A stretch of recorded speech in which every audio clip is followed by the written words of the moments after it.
உன்னை எங்கெல்லாம் தேடிக்கிட்டு இருக்கேன். என்ன தேடுனீங்களா? எதுக்கு? வேற எதுக்கு? எதுக்கு தேட போறேன்? நீங்க என்ன எதுக்கு தேடுவீங்கன்னு எனக்கு தெரியாது பாருங்க.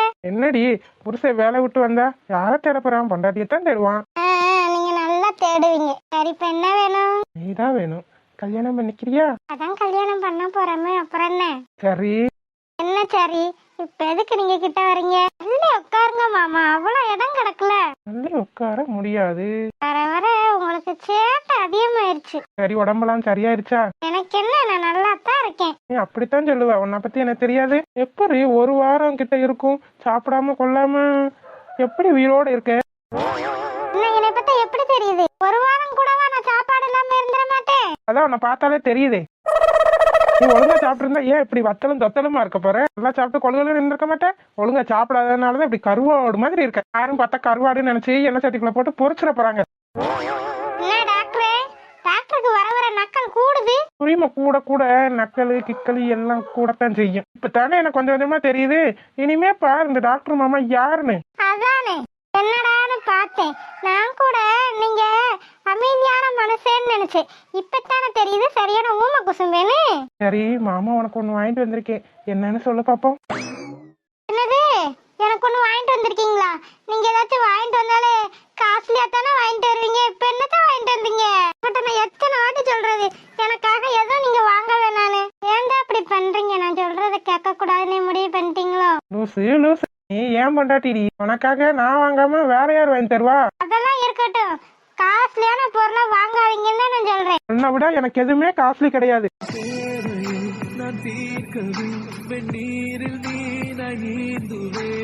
பேசி பேசி என்ன கவுத்துருடா கருவா மாமா. என்னது என்னது?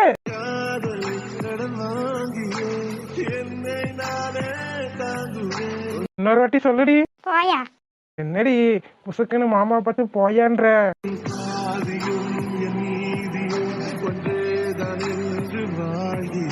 உங்களை மட்டும்தான் போயா வாயான்னு என்னால பேச முடியும், வேற யாரையும் பேச முடியுமா? அதெல்லாம் இருக்கட்டும், அதுக்கு முன்னாடி சொன்னியே அதை இன்னொரு வாட்டி சொல்லு. என் செல்ல கருவா மாமா. நீ ஏன் இப்படி பேசுற? நீ இப்படி பேசுறன்னு நான் கொஞ்சம் கூட எதிர்பார்க்கலடி. நீங்க என்கிட்ட இவ்வளவு ஆசையா பேசுறதுல நானும் என் மனசுல இருக்க ஆசையில அவங்க கிட்ட பேச மாட்டேன். ஓ அப்படியா? என்ன எவ்வளவு ஆசை இருக்கு? சொல்ல சொல்ல பாப்போம். இப்ப எல்லாத்தையும் சொல்லவே மாட்டேன். என்ன எப்ப சொல்லுவேன்? எனக்கு தோன்றப்ப நான் சொல்லுவேன். உனக்கு எப்ப தோணும்? உங்க டாக்டரே நல்லா தானடி இன்ன வரைக்கும் பேசிக்கிட்டு இருந்த. இப்ப என்னடி டாக்டர்ன்ற? எனக்கு என்ன தோணுதோ அதை சொல்லுவேன். அப்பப்ப டாக்டர் மாமா, கருவா மாமா, செல்ல மாமா, லூசு மாமா. போதும் போதும், லிஸ்ட் ரொம்ப பெருசாகிட்டே போகுது. உங்ககிட்ட ஒண்ணு சொல்ல மறந்துட்டேன். என்னது? மாமாவும் தென்றல் லவ் பண்றது மாமாவுக்கு எப்படியோ தெரிஞ்சிருச்சு. என்னடி சொல்ற? எப்படி? தெரியல எப்படின்னு. மாமா வீட்டுக்கு வந்த உடனே ஒரே பிரச்சனை. அப்புறம் அவங்க வசதியானவங்க, அவங்க அப்படி இப்படி, அவங்க அப்பா கல்யாணத்துக்குலாம் சம்மதிக்க மாட்டாரு, அந்த பிள்ளைய விட்டுருன்னு எவ்வளவோ மாமா கிட்ட பேசி மாமாவெல்லாம் திட்டினாங்க. அஸ்வின் பாவம் அஸ்வின் மாமா ரொம்ப உடஞ்சு போயிட்டாரு. கட்டினா தென்றலை தான் கட்டுவே, இல்லைன்னா வேற யாரையும் கட்ட மாட்டேன், கடைசி வரைக்கும் கல்யாணமே முடிக்காம இருந்துருவேன்னு சொல்லிக்கிட்டு இருந்தாரு. அப்புறம் என்ன கதையா சொல்லிக்கிட்டு இருக்கேன்? அப்புறம் அப்புறம் கேட்டுக்கிட்டு இருக்கீங்க. என்ன நான் என்ன கேக்குறது? எவ்வளவு பெரிய விஷயம் சொல்லிக்கிட்டு இருக்கேன். அஸ்வின் மாமா விஷயம் வீட்டுல தெரிஞ்சிருச்சு, நீங்க கொஞ்சம் கூட ஆச்சரியமே இல்லாம கேக்குறீங்க. லவ் பண்ணா எல்லார் வீட்லயும் தெரிய தாண்டி செய்யும். எல்லாரும் சண்டை பிடிக்கத்தான் செய்வாங்க. உங்க அப்பா நம்ம விஷயம் தெரிஞ்சோடனே வாங்க மாப்பிள்ள என் பொண்ணை கட்டிக்கங்கன்னு தூக்கி கொடுத்துட்டாரா என்ன? லவ் பண்ணா எல்லா பிரச்சனையும் சந்திச்சுதான் ஆகணும். நம்ம எவ்வளவு விஷயத்த சந்திச்சோம், அது மாதிரிதான் அஸ்வினும். அவங்க பிரச்சனையா அவங்க ஃபேஸ் பண்ணிதான் ஆகணும். என்றால் அவனுக்கு வேணும்னா அவன் இப்படிப்பட்ட பிரச்சனையெல்லாம் ஃபேஸ் பண்ணத்தான் செய்யணும். அதே மாதிரிதான் தென்றலும் அவளோட பிரச்சனையா அவ ஃபேஸ் பண்ணியே ஆகணும். நம்மளுக்காக அஸ்வின் மாமாவோட அம்மா அப்பா, அதான் அத்தை மாமா எங்க அப்பாட்ட பேசினாங்கல்ல, நம்மளும் அஸ்வின் தென்றலுக்காக கொஞ்சம் ஹெல்ப் பண்ணலாமே. தாராளமா பண்ணலாம். யார் வேணான்னு சொன்னா நம்மளால எடுத்து சொல்ற அளவுக்கு நம்ம சொல்லுவோம், நம்ம ஹெல்ப் பண்ணுவோம். நான் வேணான்னு சொல்லலையே. சரி, என்னதான் முடிவு பண்ணாங்க? கடைசி வரைக்கும் அத்தையும் மாமாவும் ஒத்துக்கிறவே மாட்டேன்ட்டாங்க. அப்புறம் நான் தான் அதை இதை பேசி மாமா ஏதாச்சும் பண்ணிக்கிடுவாரு, தென்றல் இல்லைன்னா நீங்க எப்படியாச்சும் தென்றல் வீட்டுல போய் பேசி பாருங்க, தருவாங்க அப்படின்னு சொல்லி வச்சேன். என்ன சொன்னாங்க அதுக்கு? அத்தையும் மாமாவும் ரொம்ப பயந்துட்டாங்க. அஸ்வின் மாமா வேற தென்றல் இல்லாட்டினா நான் கல்யாணமே கல்யாணம் பண்ணிக்கிற மாட்டேன், நான் பைத்தியம் ஆயிடுவேன் அப்படி இப்படின்னு பேசிக்கிட்டு இருந்தாரு. அத்தை மாமா பயந்து நாங்க போய் பொண்ணு கேட்குறோம், தரலன்னா எங்களை நீ வற்புறுத்த கூடாது அப்படின்னு சொல்லிட்டாங்க. அஸ்வின் என்ன சொன்னா?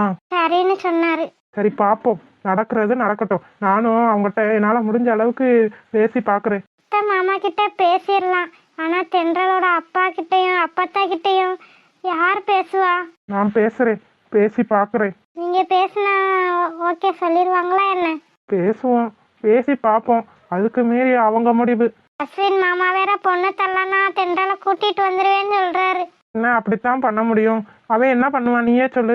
எத்தனை நாளைக்கு அவங்க சம்மதிப்பாங்கன்னு பொறுத்துக்கிட்டே இருக்க முடியும்? அதுக்காக பெத்த அப்பாவையும் அப்பத்தா வளர்த்தவங்க எல்லாத்தையும் விட்டுட்டு எப்படி தென்றல் வருவா? அது தென்றல் முடிவு, நம்ம கையில் எதுவும் இல்லை. சரி பார்ப்போம் என்ன நடக்குதுன்னு. நம்மளுக்கு எப்படி நம்ம 2 பேரும் சேரணும்னு விதி எழுதியிருக்கோ அது மாதிரி அவங்களுக்கும் விதி எழுதியிருந்தா ஒன்று சேருவாங்க. என்ன டாக்டர் சென்டிமெண்டெல்லாம் பேசுறீங்க, விதி கிதின்னு அப்பெல்லாம் பேசுறீங்களே? ஏன் நானும் மனுஷன்தான், ஏன் பேசக்கூடாதா என்ன? இல்ல படிச்சவங்க இதெல்லாம் நம்ப மாட்டாங்களே, அதான் ஏன்னு கேக்குறேன். அப்படியெல்லாம் இல்லை, படித்தவங்க அதை நம்ப மாட்டாங்கன்னு யார் சொன்னா? நமக்குன்னு கடவுள் என்ன எழுதி வச்சிருக்காரோ அதுதான் நம்ம விதிப்படி நடக்கும். அதை நம்மளாலேயும் மாற்றி எழுத முடியாது, எழுதின கடவுளாலேயும் திருத்தி எழுத முடியாது. சரி சரி டாக்டர் ரொம்ப தத்துவம்லாம் பேசுறீங்க. எனக்கு என்னமோ வாங்கிட்டு வந்தேன்னு சொன்னீங்களே, அது எங்க மறந்துட்டீங்களா என்ன? ஏண்டி இவ்வளோ ரணகாலத்திலேயே உனக்கு ஒரு கிளுகிழப்பு கேட்குது பார்த்தியா? நீங்க தானே சொன்னீங்க, இப்ப சும்மா நான் பாட்டுக்கு தானே இருந்தேன், எனக்கு என்னமோ வாங்கிட்டு வந்திருக்கேன்னு சொன்னீங்க. அதை கொடுக்கவும் இல்லை, என்னன்னு சொல்லனாலும் செய்யுங்க. கண்ணை மூடு. கண்ணை மூட மாட்டேன், கண்ணை மூடனா நீங்க என்ன பண்ணுவீங்கன்னு எனக்கு தெரியும், நான் மறக்கவே மாட்டேன். அடி பாவி, நீங்க கள்ள பையன். சரி என்ன வாங்கிட்டு வந்திருப்பேன்? நான் என்னெல்லாம் சொல்ல முடியாது, சும்மா சும்மா என்ன வாங்கிட்டு வந்திருக்கேன் என்ன வாங்கிட்டு வந்திருக்கேன்னு என்கிட்டயே கேக்குறீங்க. நீங்க என்னத்தையாச்சும் வாங்கிட்டு வந்துட்டு என்கிட்ட கேட்டுக்கிட்டு இருந்தீங்கன்னா என்ன அர்த்தம்? என்னன்னு காமிங்க முதல்ல. மல்லிகை பூவு அப்படி பாரு, உங்களுக்கு இதெல்லாம் கூட தெரியுதா?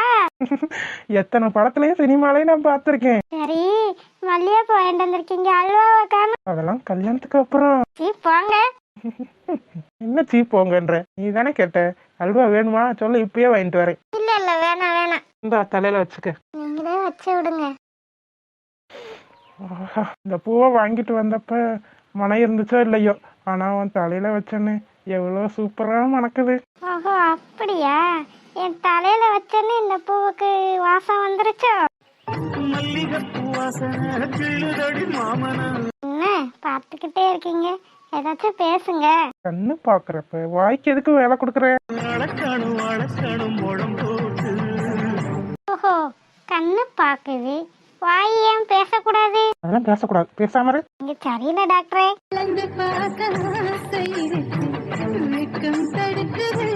அது ஏன்னு தெரியல மலர், சாதாரணமா இருக்கிறத விட பூவுன்னு வச்சுட்டா ரொம்ப அழகா இருக்கீங்களே, ஏன்? ஏன்னா பூவும் பொண்ணும் ஒண்ணு, பூ வச்சா பொண்ணுங்க தனி அழகாத்தான் இருப்பாங்க.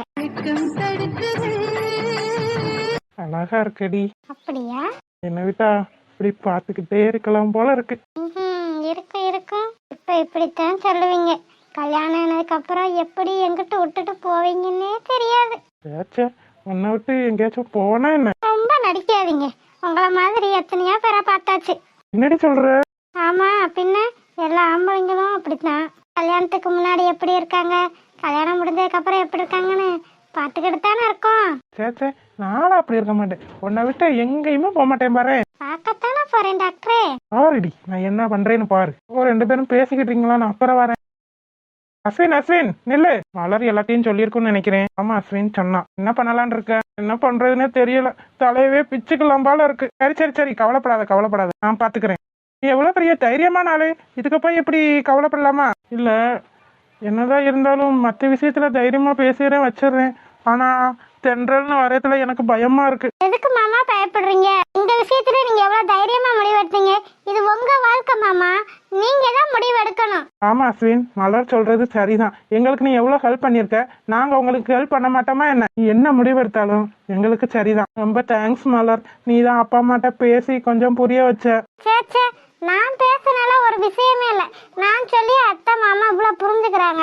நீங்க தான் மாமா அத்தை கிட்டே மாமா கிட்டே எடுத்து சொல்லணும். நீங்க சொன்னா எவ்வளவு புரிஞ்சுக்கிற மாட்டாங்க. எது சொன்னாலும் கொஞ்சம் பொறுமையா சொல்லுங்க, அவங்க புரிஞ்சுக்கிருவாங்க. சரி மலர், நீ தான் உட்காந்து பேசணும் அஸ்வின். நான் என்னால முடிஞ்ச அளவுக்கு அப்பா அம்மா கிட்ட பேசி பாக்குறேன். சரி ப்ரோ, நீங்க கொஞ்சம் சொன்னா அப்பா அம்மா கொஞ்சம் நார்மலா இருப்பாங்க. அதான் நான் பேசுறேன்னு சொன்னேனே அஸ்வின். நீ எங்களுக்காக எவ்வளவோ பேசியிருக்க. நான் உங்களுக்காக இதை பேச மாட்டேனா என்ன? அப்பா அம்மா கிட்ட மட்டும் இல்ல, சென்ட்ரலோட அப்பா கிட்டையும் பாட்டிக்கிட்டையும் கூட நான் பேசி பாக்குறேன். நீ எதை பத்தியும் நினைச்சு கவலைப்படாத அஸ்வின். சென்ட்ரல் மட்டும் எனக்கு இல்லைன்னா நான் என்ன ஆவேன்னு எனக்கே தெரியல ப்ரோ. ஏன் ப்ரோ அப்படியெல்லாம் யோசிக்கிற? அப்படியெல்லாம் யோசிக்காத ப்ரோ. எங்க வாழ்க்கையில வராத பிரச்சனையா அவன் வாழ்க்கையில வந்துட போகுது. நீயே பாரு, மலர் எவ்வளவு கஷ்டப்பட்டிருப்பா. ஒரு வாரம் அவ இல்லாம நான் எவ்வளவு கஷ்டப்பட்டிருப்பேன். உனக்கு என்ன? உன்னோட அப்பா அம்மா கிட்டையும் மலரோட அப்பா அம்மா கிட்டையும் எடுத்து சொல்லணும். அவங்க சமாளிச்சா உனக்கு பிரச்சனையே இல்ல அஸ்வின். அதான் அத்தையும் மாமாவும் போய் பொண்ணு கேக்குறேன்னு சொல்லிட்டாங்களே, அப்புறம் ஏன் கவலைப்படுறீங்க? ஆனா அவங்க மனசார சொன்ன மாதிரி எனக்கு தெரியல மலர். எனக்காகத்தான் சமாளிச்சிருக்காங்க. உங்களுக்காக சமாளிச்சிருக்காங்கன்னு உங்களுக்கே தெரியுது. நீங்க தான் அவங்கள கொஞ்சம் புரிஞ்சுக்கணும் மாமா. உங்களுக்காக என்ன வேணா செய்வாங்க. நீங்க கவலைப்படாம இருங்க. சரி மலர், கவலைப்படாதடா, நான் பாத்துக்கிறேன். செல்ல குட்டீஸ், வீடியோ பிடிச்சிருந்தா லைக் பண்ணுங்க, ஷேர் பண்ணுங்க, கமெண்ட் பண்ணுங்க. மறக்காம அழகு வாழ் தமிழ் கார்ட்டூன் சேனலை சப்ஸ்கிரைப் பண்ணிருங்க செல்ல குட்டீஸ். அப்படியே பெல் பட்டனா ஆல்ல வச்சுக்கோங்க. அப்படின்னா நாங்க போடுற சுவாரஸ்யமான வீடியோ உடனே உங்களுக்கு வந்து சேரும். வீடியோ பார்த்த அனைவருக்கும் நன்றி.